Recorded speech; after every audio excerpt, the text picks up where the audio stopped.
I was here a couple weeks ago and saw some of y'all, and figured we would have a smaller crowd with the 4th of July week. I always like to feel like we're in the same boat together these weeks of not owning a boat, not owning a house, and here we are. Yeah. And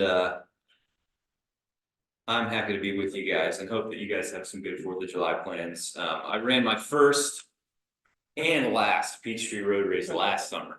And it was basically to get my wife to stop saying, "Would you like to run the Peachtree this year?" And but she still is now asking if I still want to run the Peachtree. And I still have my jersey from last year that's still a little wet with sweat. So I'm like, no, I think I'm good. Especially because it's going to be like, I think 90, 98, 99 on Thursday. So anybody running the Peachtree in here? Andy, One fool in the back. Let me go get my shit. All right. Well, our scripture this morning, I don't know how many of you guys spend a whole lot of time digging into 1st and 2nd Samuel in your, in your private devotions in the mornings with your cup of coffee. How many people dig back into Samuel and Kings very often? No, not. This is probably not our go-to. This is a little too far back to the left for many of us. So the story that we're going to be looking at is maybe going to be one that perhaps you're looking at for the first time. Maybe it's one that if you've done if you've read the Bible cover to cover, you've at least seen it one time, but this is probably not something we go revisit very often.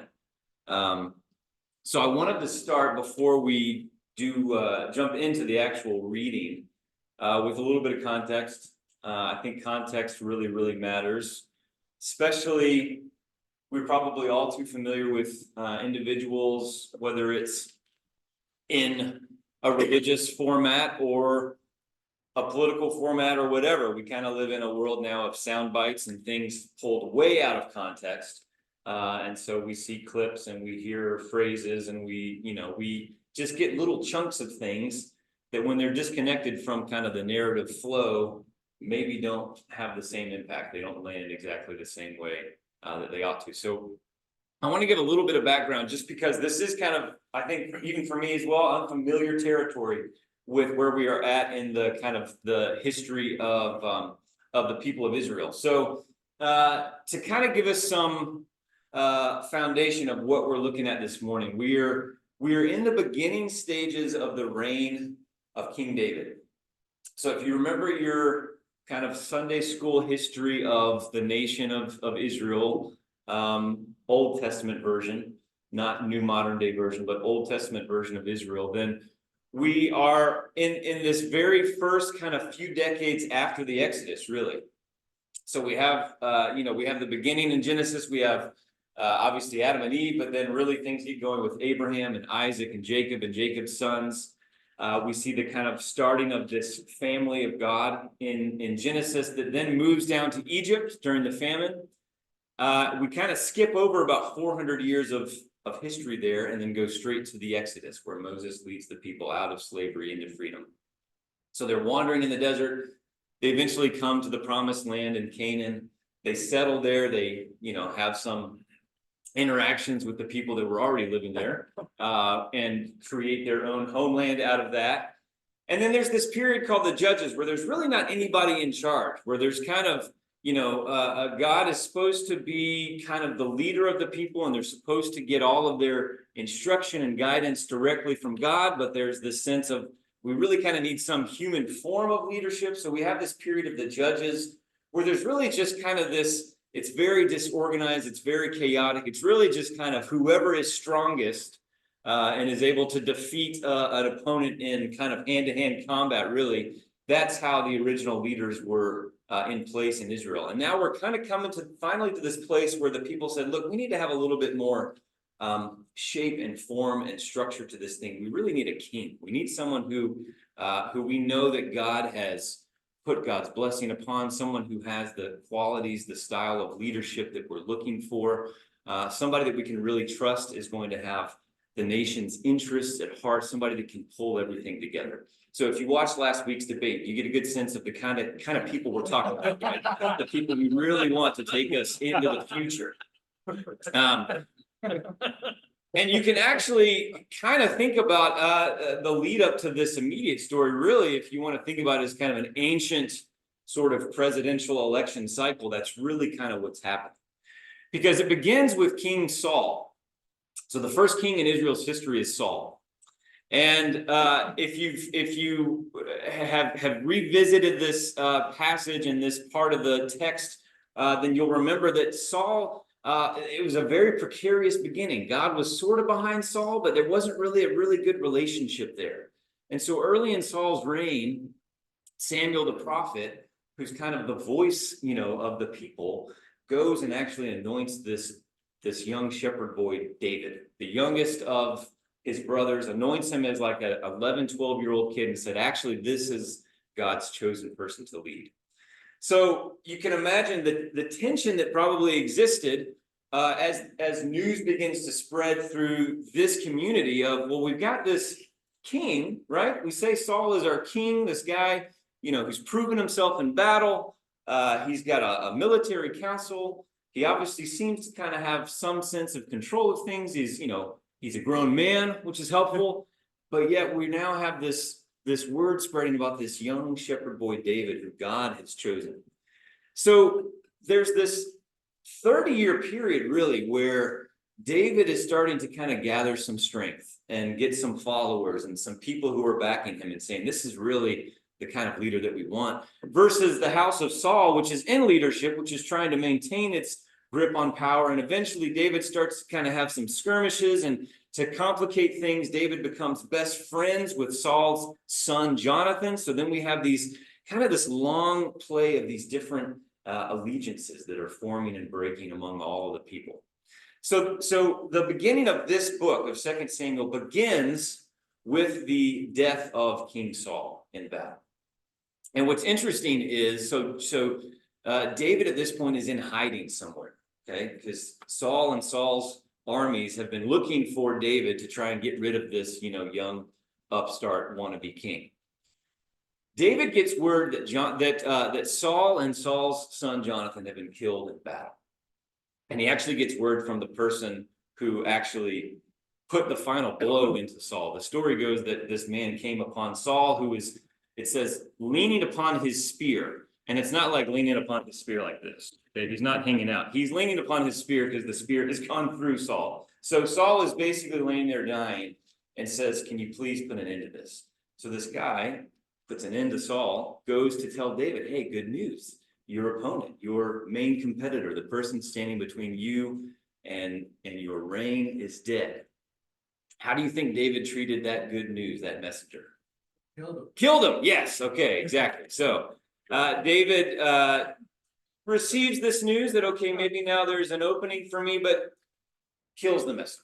Okay, so moving on a little bit. Now David has been anointed king of Judah. Judah is one of the 12 tribes of Israel. So there is still, Saul's family is still, you can kind of, if you've ever watched a Game of Thrones, think about, this is really kind of what it looks like. You have these houses with these leaders, with these people who have kind of pledged their allegiance to these houses. So they're invested in the success of these houses. So you have the house of Saul, which is still trying to kind of, okay, we've lost King Saul, but we're still in power. And how are we going to kind of consolidate this power? And now you have David, who's been anointed the king of Judah, one of the 12 tribes.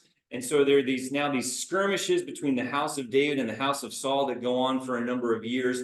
Eventually, Saul's son, who had been king of Israel, gets assassinated by a couple of David's colleagues. And they come to tell David, good news, the king of Israel is dead. How do you think David treated the messengers bearing this good news? He killed them too. Okay, so anybody want to sign up to be David's messenger? Probably not, right? So now there's this moment, right, where all of the competition is gone. David is now really in position to become the one to unite the tribes. They anoint him king of all of Israel. He has a couple of immediate military victories. He moves back to Jerusalem. He defeats the Philistines a couple of times. And then he says, okay, now the political center of my power is now in Jerusalem. I'm now the king of all of Israel. And we kind of pick up the story here with what's next. What's the next thing that needs to be done? So taking a look at our story. We're going through the context. So here's how our story begins. We've just finished these battles with the Philistines. David is basically in year one of being the king of all 12 tribes of Israel. And so our story begins like this. David again gathered all the chosen men of Israel, 30,000 in all. And then he set forth with his entire force to Baalah of Judah to bring up from there the ark of God, which bears the name of the Lord of hosts, who is enthroned above the cherubim. Okay, so first question, what is the ark of God? What does that mean to you guys here? Ark, okay, 10 commandments, good. All right, many of us, all right, if we have been raised on good movies, most of us probably think of the ark of God looking something like this, right? The Ark of the Covenant, right? And if you get too close to it, you die. Spiritual, smoke comes out of it, and you got, if you've seen Raiders of the Lost Ark, you know what I'm talking about. This is the Ark that we're talking about here. The Ark has this very strange history. It begins, as we hear, right, with, it is built to contain the 10 commandments, the stone tablets that Moses brings down from the mountain in his meeting with God. It's not the original stone tablets. What happened to those? Smashed. They were broken. Moses smashed those when he saw the Israelites worshiping the golden calf. So this is version 2.0. Those commandments, those stone tablets, were the Ark of God was built to contain those tablets, right? It was kind of their own little traveling library to say, these are our holy and sacred elements that we're going to carry with us. A few things get added to it over time. After their journey in the desert for a while, a jar of manna gets put into the ark as well. So the manna was the bread that came down from heaven as they're wandering in the wilderness. So it contains the stone tablets. It's got a jar of manna. Eventually Aaron, Moses' brother, had the rod. The staff of Aaron is put in there too to kind of symbolize the leadership of the priests of the tribe of the Levites. So we've got the kind of this container of things. And then over time, it also kind of comes to be sort of understood to be this place where God's presence resides in between. If you see these kind of the cherubim here on top, those are the bird looking things kind of holding their wings around there. Those are the cherubim. The idea was that this was the seat of mercy. So God's presence somehow resided above the ark of God and kind of hovered there. Okay. So this is the most sacred object in Israel's possession. So David goes and says, okay, now I have the political center here in Jerusalem. I've got the military victories. I need to bring and unite the religious components as well. I need Jerusalem to now be the religious center as well. So he goes back to Judah. The Ark of the Covenant kind of traveled around a little bit. It went from here to there. It was kind of stored in a couple of places. David is now saying it's time to bring the Ark home, to put it in the capital of God's nation of Israel. So he goes to Judah to bring back the Ark of God. Now, next, what's in the box? We talked about that. All right, stone tablets, jar of manna, rod of Aaron, God's presence. These are the things that David is bringing back to Jerusalem with him. So they place the Ark of God on a new cart and bring it forth from the house of Abinadab, which stood on the hill. Uzzah and Ahio, the sons of Abinadab, were guiding the new cart. Uzzah walked alongside the Ark of God with Ahio walking in front. David and the entire house of Israel danced joyfully before the Lord with all their might, singing to the accompaniment of lyres, harps, tambourines, castanets, and cymbals. Big parade. Okay, that's the image you got to have in your mind here. Is we've got this kind of 10 to 12 mile journey from one city to Jerusalem, and there's this all of the nation of Israel, all of the soldiers, all of the combatants, everybody has come to bring this sacred object home. So there's this big parade bringing everything into Jerusalem. When King David was informed that the Lord had blessed the family of Obed-Edom and everything that belonged to him because of the Ark of God, David went and brought up the Ark of God from the house of Obed-Edom to the city of David amid great rejoicing. What do you notice here between where we were and where we've gone in our reading? So we were in verse 5, big parade, bringing the ark from the house of Judah up to Jerusalem. What happened? Somehow it went somewhere else. Very good observation, Brian Ludwig. Not just a funny guy. Something happens in between verse 5 and verse 12. I think that this is always really important. whenever we have lectionary readings. And if you are familiar with the lectionary, if you're not familiar with the lectionary, there is a 3-year cycle of readings that the church has the option to use if it wishes, that kind of over 3 years, you're going to move through about 70% of the Bible's major stories. So whenever you have a lectionary reading, and I always would suggest you do this, if you ever notice that there's a gap in the reading, I think it's worth going to check out what happens in the gap. Why did this thing get cut out? Because as Brian noticed here, right, we've got a parade, everything's moving forward. And then the next verse, now all of a sudden the ark has been left somewhere with some guy who got introduced, but we have no context of who he is. And now we're starting the parade again. So what happens here in the middle thing, right? This always makes me stop and ask a few questions. Who is Obed-Edom? Seems like an important guy in verse 12. Why wasn't he introduced? What's the context? Who is this guy? Why did he have the ark? I thought the ark was on the road, right? I thought we had this parade going. And what happened to the original procession? So here is the chunk in the middle that, even though it's not in the reading for Sunday, I think is really important for us to kind of take a look at if we're going to start to make some meaning out of what this story is about. So remember, verse 5, we have our parade. Everybody is dancing. David is dancing. There's music playing. Everyone's having a wonderful time. We get to verse 6. They arrived at the threshing floor of Nacon, and Uzzah reached out his hand to the ark of God and steadied it because the oxen were stumbling. This aroused the Lord's anger against Uzzah because of his irreverent act, and he died there beside the ark of God. David became greatly upset because the Lord had vented his anger against Uzzah, and to this very day that place is called Perez Uzzah. Perez Uzzah just means the place where Uzzah was broken, was slain. Hope that none of you ever have a place named after you in such a way. David greatly feared the Lord that day, and he said, "How can the ark of God, the ark of the Lord, be placed in my care?" Therefore, he decided not to take the ark of the Lord to be in his care in the city of David. Instead, he took it to the house of Obed-Edom the Gittite. The ark of the Lord remained in the house of Obed-Edom the Gittite for 3 months, and the Lord blessed Obed-Edom and his entire household.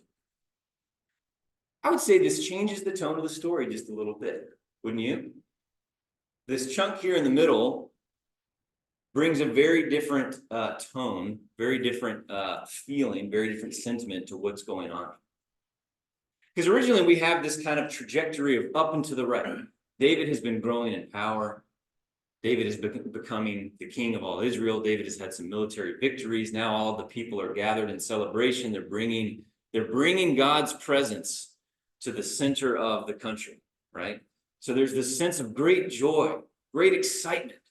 The beginning of a new era is really how people are kind of embracing this moment. And then we have this scene here that if we're stuck with just the lectionary, we miss this chunk, which I think is really kind of the hinge point for this, for us to really think about what does this story mean? Because in the middle of the story, somebody, I think with good intentions, puts his hand up to steady the ark, okay? Imagine the way I think about this, okay? Maybe this would help. Anybody ever gone to another city or another state to bring a new car home? Anybody ever done this thing?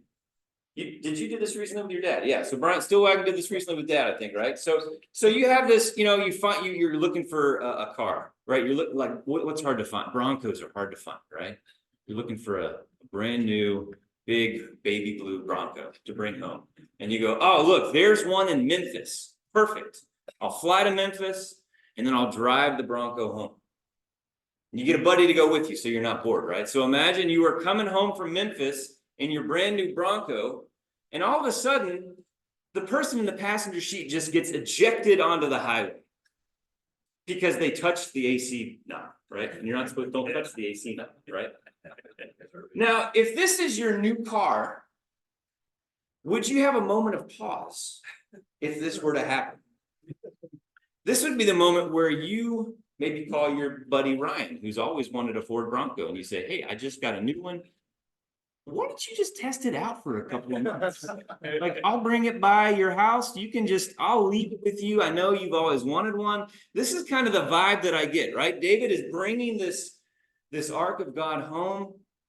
He sees someone go just to steady it as it's about to tumble from the cart, and that person is struck dead immediately. And David begins to think, maybe maybe I don't, I've got some second, gets rid of it. Delivers it to Obed-Edom. Obed-Edom, the Gittite, if you do some research in that, you find that he is a Levite, he is a priest, he is someone who can be entrusted with the care of this object. But for David, I feel like this is this moment of him kind of really questioning, what am I doing here? What is my relationship with this God? Because if God is going to behave like this, David now has some fear, he has some anxiety. He's not really quite sure if this is the right move. So a couple of things to help us kind of get a sense of what's going on.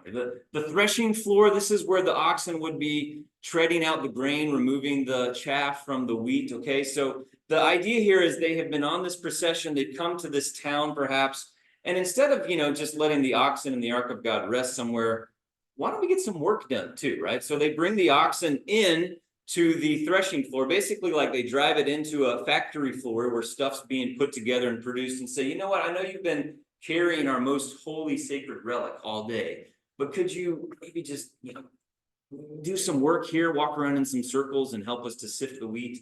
So as they're walking along, things are bumping along, right? And the Ark of God starts to tip. Now, there were some rules about the Ark of God, about how to handle the Ark of God, that are important to know, that maybe makes this story make a little bit more sense. So the Ark of God was meant to be carried by hand. So that's rule number one that was broken, is they had these little rings. You were supposed to put poles through the rings, and then you carry the Ark of God on your shoulders. That sounds like hard work, right?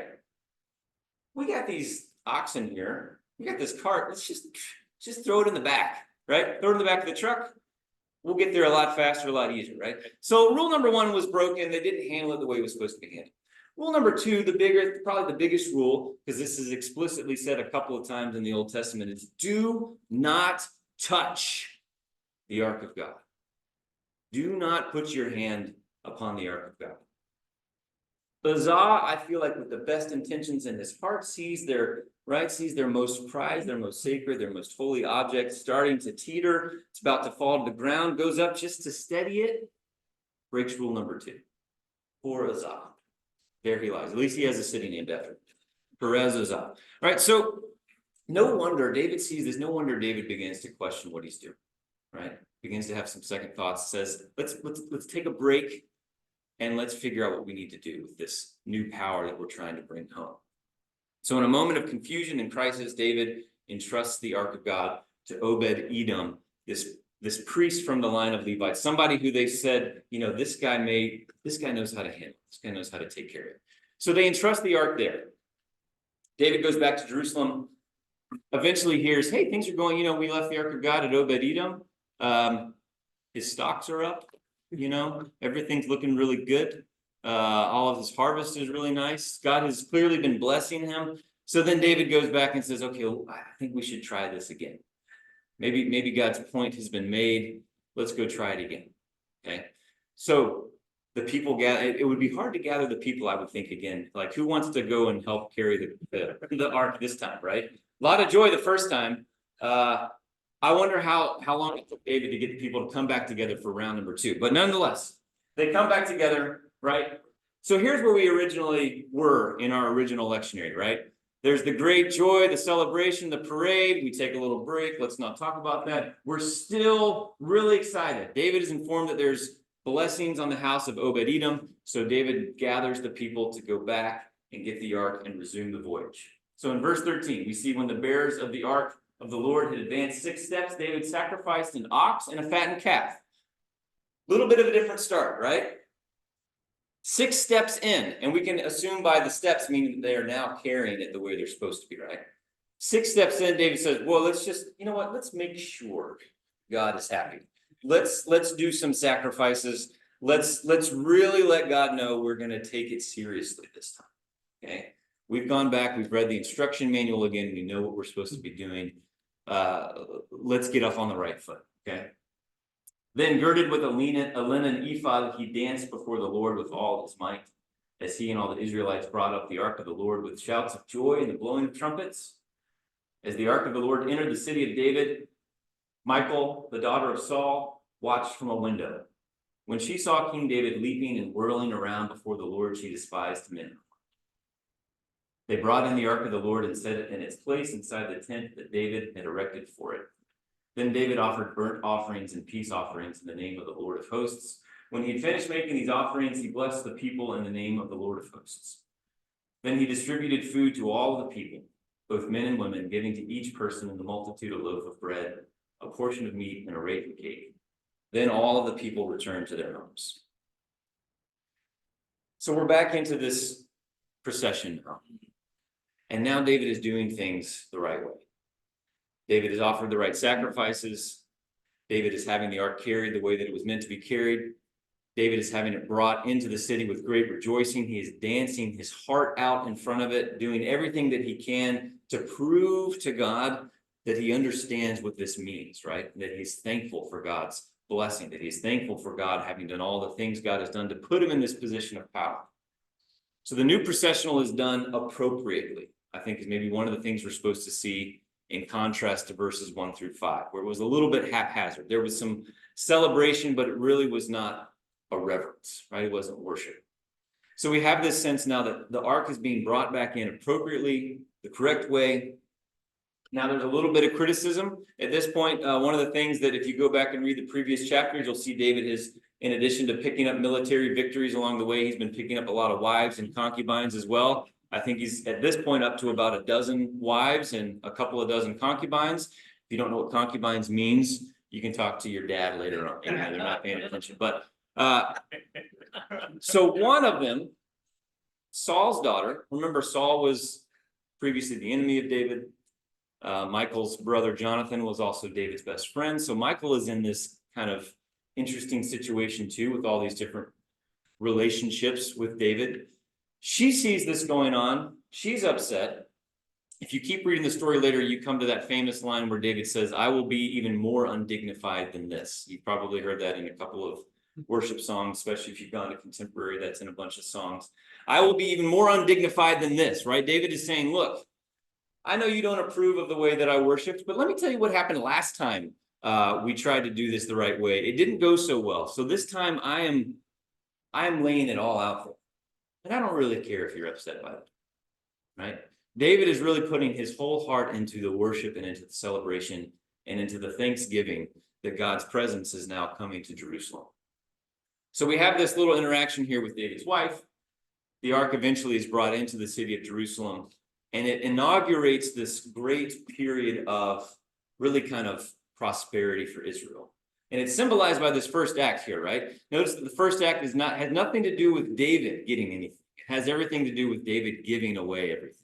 David gives away bread. David gives away food. David takes care of the people as a way of saying, this is the kind of story that we are now meant to have. With God's presence with us, this is the kind of country we are meant to be a blessing to each other, right?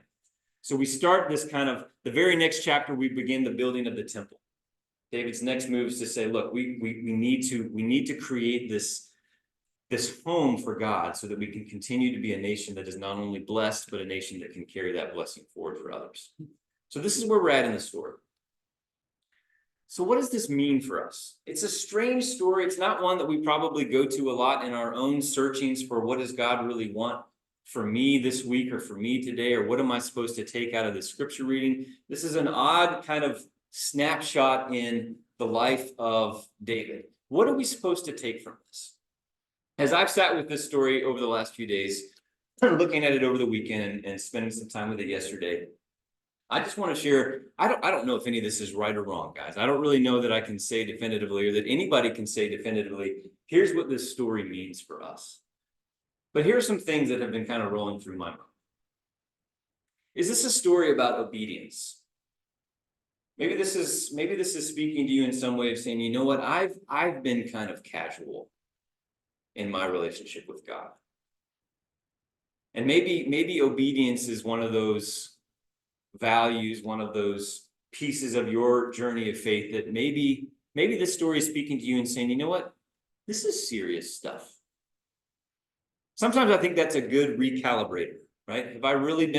Have I been treating my faith? Have I been treating my journey with God in a way that is intentional? Or have I kind of just been a little bit here and there with it? So that was one thing that I was kind of wrestling with.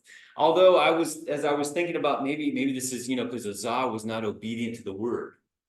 But then I start to think too, what kind of clouds that a little bit for me is thinking about David's future. David breaks a couple of commandments as well, right?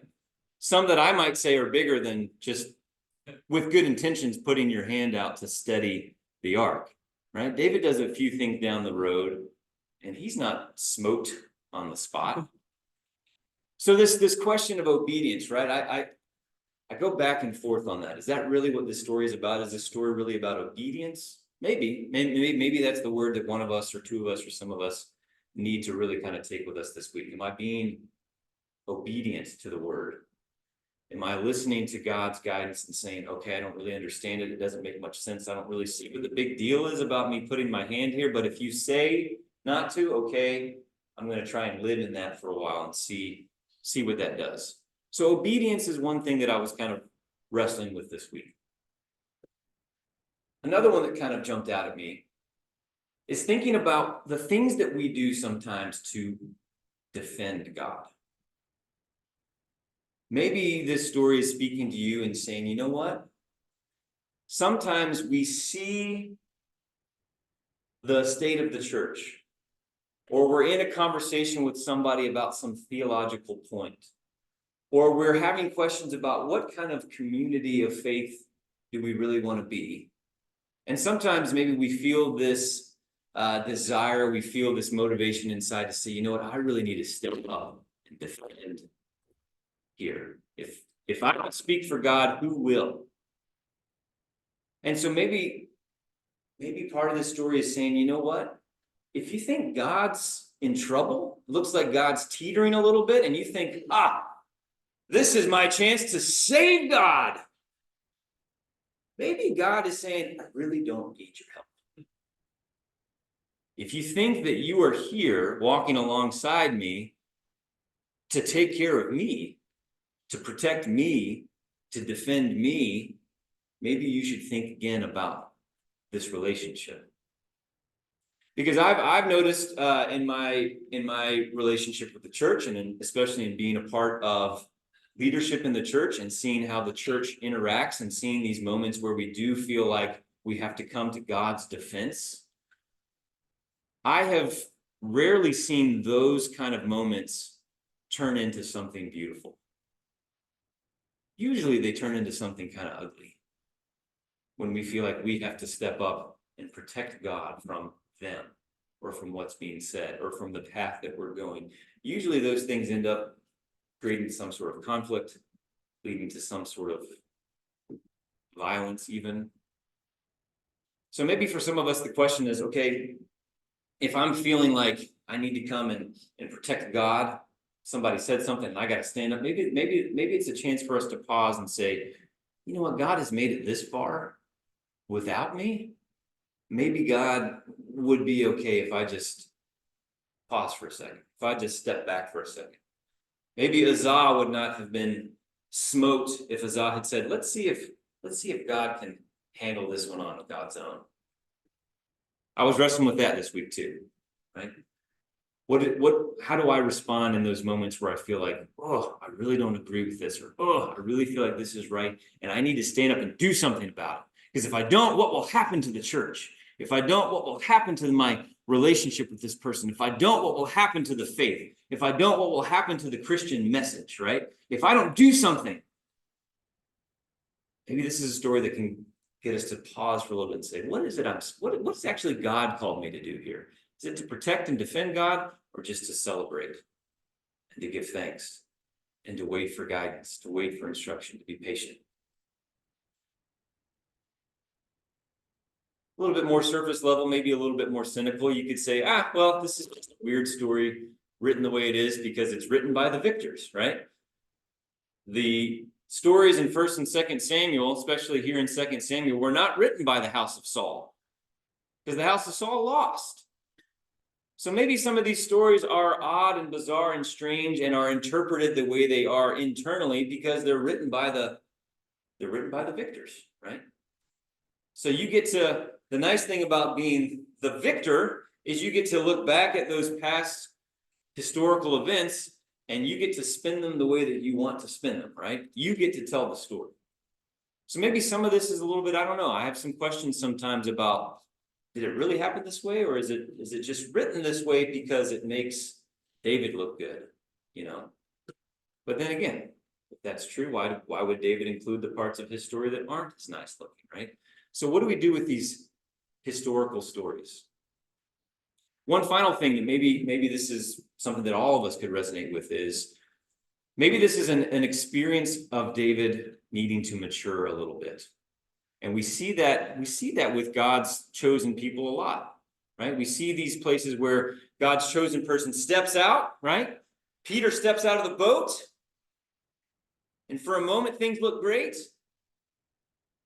And then Peter starts to sink. And Jesus says, that was a good effort. Good try. I love your heart. Keep doing that, but you're not quite ready to walk on water, right? David is dancing. He's singing. He's like, great. Hey, I'm on top of the world. We've won all these victories. I'm the king. This is wonderful. What if we go sign this free agent and bring God back to Jerusalem? Then we will be a juggernaut, right? And maybe part of the story is God saying, you know what, David, I'm actually not an addition to your team. I'm actually the creator of the team. So if you think you're just bringing me home to like beef up your roster a little bit, maybe you need to grow up a little bit. Maybe you need a chance without me to reconsider what is exactly the role that I play in your life. Because if you're just bringing me home to like, you know, bolster your reign, you're missing the point. So maybe this is kind of a warning to David. You need to mature a little bit. There's going to be those points for all of us in our lives where it doesn't really, age is not really the point here. The point is, where am I at in my relationship with God? And is there some growth that needs to happen before I can take that next step? So some questions for us to ponder here with our last 20 minutes or so. Some things for us to think about. Because again, I really don't know that I can say, here's what this story means, guys. A lot of times you get a parable and it's a lot easier to say, like, you know, this is a story where God is saying to just have faith or just have hope or to be peaceful or to treat your neighbor a different way. I really don't know what this story is saying. It's very interesting. It's especially when you bring in the whole context and you don't cut out that chunk in the middle of saying what really is going on here. Some questions for us to think about. How important is obedience in our relationship with God? Is that how you view your relationship with God? Is God giving instructions and you are a good soldier who is carrying out the orders, right? When and why do we feel as though we have to come to God's defense? What are those moments where you start to feel like you have to say something? You have to do something. What's going on there? What are those tensions that arise in you? Why do you come to God's rescue in some situations, but in others you just kind of leave it to others to handle? What are those things that generate that in you where you say, I have to come and be a part of this? And then what is the role of historical accounts like these? It's always interesting to think, is this just something that happened to David that was important for David's journey and we get to read about it like in a biographical sense? Or is this somehow meant to be more of a general lesson that we can all take something from? I think it can go either way. So what are those historical accounts? How do they register for you in your own journey? So let's take the remainder of our time here, talk through some of this, as many or as few of these questions as you can get to. Thanks again for letting me come and just kind of ramble on for a few minutes. I enjoy being with you guys, and yeah, thank you very much.